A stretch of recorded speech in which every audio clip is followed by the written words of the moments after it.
আসসালামু আলাইকুম ওয়া রাহমাতুল্লাহি ওয়া বারাকাতুহু। দেখুন কি সুন্দর কলা গাছ। আমরা শুধু কলা গাছে শুধু কলাই খাইতে জানি, আর কোনো কিছু সম্পর্কে আমাদের জানা নেই।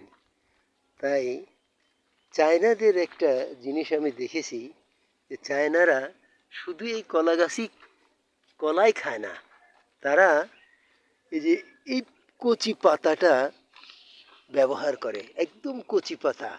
কি জন্যে? এই প্রস্রাবের যাদের ইনফেকশন হয়, এই পাতা ফাইন করে সিদ্ধ করে রস করে ওই রসটুকু খাবেন, 1 গ্লাস রস খাবেন প্রতিদিন, 7 দিন খাইয়ে দেখবেন আপনার প্রস্রাবের ইনফেকশন ভালো হয়ে গেছে। আবার এই কলা গাছই কাটিয়ে গড়ে তারা ওই রস বের করে এটা খায়। এটা কী জন্যে? স্কিন ভালো রাখার জন্যে, শরীরকে ভালো রাখার জন্যে ওনারা এই ব্যবহারগুলো করে।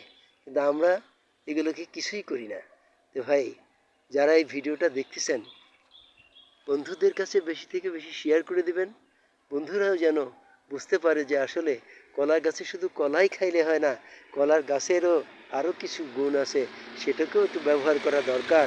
এই জন্যেই আমরা আপনাদের কাছে বেশি থেকে বেশি শেয়ার আর ফলো চাইতেছি, যেন আরও বেশি থেকে বেশি ভিডিও করতে পারি, আপনাদের মাঝে পৌঁছাইতে পারি। আসসালামু আলাইকুম ওয়া রাহমাতুল্লাহি ওয়া বারাকাতুহু।